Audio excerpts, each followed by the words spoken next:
ఓం శ్రీ వెంకటేశాయ నమః. ఓం నమో వెంకటేశాయ. తిరుమల విశేషాలు.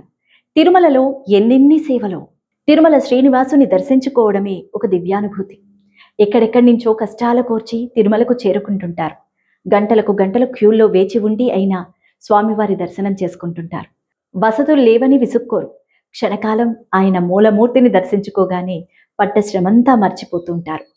తిరుమల శ్రీనివాసుని దర్శించుకోవడమే ఒక దివ్యానుభూతి. తిరుమల శ్రీ వెంకటేశ్వరుడి దివ్య రూపం ఒక్కొక్కరికి ఒక్కొక్క అనుభూతిని మిగులుస్తుంది. ఆయన ఆకర్షణ అటువంటిది.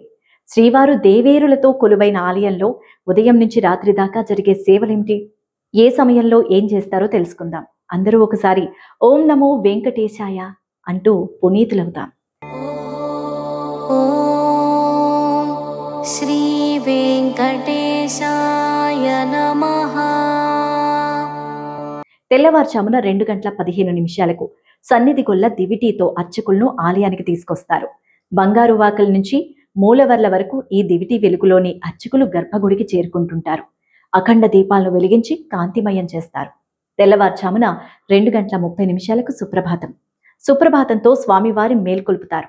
ఇందులో 29 శ్లోకాలుంటాయి. ఆ తర్వాత 11 శ్లోకాలున్న శ్రీ వెంకటేశ్వర స్తోత్రాన్ని పఠిస్తారు. దీని తర్వాత 16 శ్లోకాలతో శ్రీ వెంకటేశ్వర ప్రవత్తి ఆలపిస్తారు. దీని తర్వాత 14 శ్లోకాల మంగళాశాసనంతో సుప్రభాత కార్యక్రమం ముగుస్తుంది. తాళ్లపాక అన్నమయ్య వంశానికి చెందినవారు తంబూరా మీటుతో వీటిని ఆలపిస్తారు. ధనుర్మాసంలో మాత్రం సుప్రభాతం బదులు ఆండాల్ తిరుప్పావై పాసురాలను గానం చేస్తారు. తెల్లవారుజామున 3 గంటలకు నక్షత్ర హారతి. సుప్రభాతం తర్వాత శ్రీ స్వామివారికి ఇచ్చే తొలి హారతిని నక్షత్ర హారతి అంటారు. 27 నక్షత్రాలు శ్రీ వెంకటేశ్వర స్వామి హారతి ఇచ్చినట్టు ఈ హారతి కన్నుల పండుగగా సాగుతుంది.